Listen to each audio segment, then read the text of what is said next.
सबसे पहले मैं अपने शिव गुरु और माता पार्वती के चरणों में प्रणाम करती हूँ। गुरु भाई गुरु बहनों के चरणों में प्रणाम करती हूँ। गुरु भाई गुरु बहनों, आज मैं आप लोगों के लिए एक नई कथा लेकर आई हूँ। इस कथा को पूरा सुनिएगा। पूरा सुनने से शिव जी की महिमा प्राप्त होगी तथा ज्ञान प्राप्त होगा। यह बहुत ही पुरानी बात है। एक गांव में जिसका नाम महिपालपुर था, एक अंधी बुढ़िया रहती थी। वह शिव जी की परम भक्त थी। आंखों से भले ही दिखाई नहीं देता था, परंतु वह सुबह शाम शिव जी की बंदगी में मगन रहती थी। शिव जी की बुढ़िया की भक्ति से बड़े प्रसन्न थे। उन्होंने सोचा, यह बुढ़िया नित्य हमारा स्मरण करती है, परंतु बदले में कभी कुछ नहीं मांगती। भक्ति का फल तो इसे मिलना ही चाहिए। ऐसा सोचकर शिव जी एक दिन बुढ़िया के सम्मुख प्रकट हुए तथा बोले, माई, तुम हमारी सच्ची भक्त हो। जिस श्रद्धा व विश्वास से हमारा स्मरण करती हो, हम उससे प्रसन्न हैं। अतः तुम जो वरदान चाहो हमसे मांग सकती हो। बुढ़िया बोली, हे प्रभु, मैं तो आपकी भक्ति प्रेम भाव से करती हूँ। मांगने का तो मैंने कभी सोचा ही नहीं, अतः मुझे कुछ नहीं चाहिए। शिव जी पुनः बोले, हम वरदान देने के लिए आए हैं। बुढ़िया बोली, मुझे मांगना तो नहीं आता। अगर आप कह रहे हैं तो मैं कल मांग लूंगी। तब तक मैं अपने बेटे बहू से भी सलाह कर लूंगी। शिव जी कल आने का वादा करके वापस लौट गए। बुढ़िया का एक पुत्र बहू थी। बुढ़िया ने सारी बात उन्हें बताकर सलाह मांगी। बेटा बोला, माँ, तुम शिव जी से ढेर सारा पैसा मांग लो, हमारी गरीबी दूर हो जाएगी, सब सुख चैन से रहेंगे। बुढ़िया की बहू बोली, नहीं, आप एक सुंदर पोते का वरदान मांगे। वंश को आगे बढ़ाने वाला भी तो चाहिए। बुढ़िया बेटे और बहू की बातें सुनकर असमंजस में पड़ गई। उसने सोचा, यह दोनों तो अपने अपने मतलब की बातें कर रहे हैं।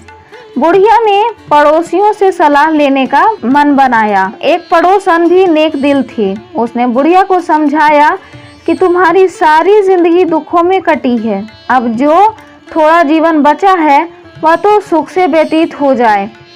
धन अथवा पोते का तुम क्या करोगी? अगर तुम्हारी आंखें ही नहीं तो यह सब सांसारिक वस्तुएं तुम्हारे लिए व्यर्थ है। अतः तुम अपने लिए दोनों आंखें मांग लो। बुढ़िया घर लौट आई। बुढ़िया और भी सोच में पड़ गई। उसने सोचा, कुछ ऐसा मांग लूं जिससे मेरा बहू व बेटा दोनों का सबका भला हो। ऐसा क्या हो सकता है? बुढ़िया कभी कुछ मांगने को मन बनाती है तो कभी कुछ, परंतु कुछ भी निर्धारित ना कर सकी। दूसरे दिन शिव जी पुनः प्रकट हुए तथा बोले, आप जो भी मांगेंगे वह हमारी कृपा से हो जाएगा। यह हमारा वचन है। शिव जी के पावन वचन सुनकर बुढ़िया बोली, यदि आप मुझसे प्रसन्न हैं तो कृपया मुझे इच्छित वरदान दीजिए। मैं अपने पोते को सोने के गिलास में दूध पीते देखना चाहती हूँ। बुढ़िया की बातें सुनकर शिव जी उसकी सादगी व सरलता पर मुस्कुरा दिए। बोले, तुमने तो मुझे ठग ही लिया। मैंने तुम्हें एक वरदान मांगने के लिए बोला था, परंतु तुमने तो एक वरदान में ही सब कुछ मांग लिया। तुमने अपने लिए लंबी उम्र तथा दोनों आंखें मांग ली है। बेटे के लिए धन व बहू के लिए पोता भी मांग लिया। पोता होकर ढेर सारा पैसा होगा, तभी तो वह सोने के गिलास में दूध पिएगा। पोते को देखने के लिए तुम जिंदा रहोगी, तभी तो देख पाओगी। अब देखने के लिए दो आंखें भी देनी ही पड़ेगी। फिर भी वो बोले, जो तुमने मांगा वह सब सत्य होगा। यूँ कहकर शिव जी अंतर्ध्यान हो गए। कुछ समय पाकर शिव जी की कृपा से बुढ़िया के घर पोता हुआ। बेटे का कारोबार चल निकला तथा बुढ़िया की आंखों की रोशनी वापस लौट आई। बुढ़िया अपने परिवार सहित सुखपूर्वक जीवन व्यतीत करने लगी। तो गुरु भाई गुरु बहनों, इस प्रकार से बुढ़िया ने शिव जी को आखिर में ठगी लिया अपनी भक्ति से, अपनी श्रद्धा से। तो गुरु भाई गुरु बहनों, कहा जाता है कि शिव जी बहुत ही दयालु हैं। उनसे अगर श्रद्धा भाव से उन्हें पुकारे तो वह अगर उनसे कुछ मांगे तो वह पूरा करते ही हैं। वह बहुत ही दयालु है। तो गुरु भाई गुरु बहनों, अगर यह मेरी कथा अच्छी लगी हो तो कथा को भी लाइक शेयर ज़रूर करें। और मैं आप लोगों को दूसरी कथा भी सुनाऊंगी, तो इस कथा को भी पूरा सुनिएगा। एक गांव में शिव जी के मंदिर में एक छोटा बालक पूजा कर रहा था। शिव जी ने देखा कि एक बालक मंदिर में उनकी पूजा कर रहा था। वह देख रहे थे कि बालक अभी बहुत छोटा है और वह मेरा ध्यान लगा रहा है, उसे क्या परेशानी है। वह तो शिव जी जानते थे, मगर उनका मन उस बालक से बात करने का हो रहा था। इसलिए शिव जी अपना वेश बदल कर उसके पास जाते हैं। वह बालक उनका ध्यान कर रहा था।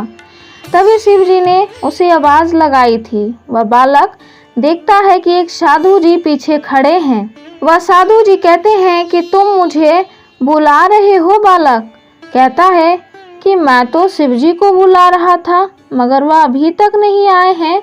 यह सुनकर साधु जी कहते हैं कि तुम्हें क्या परेशानी है।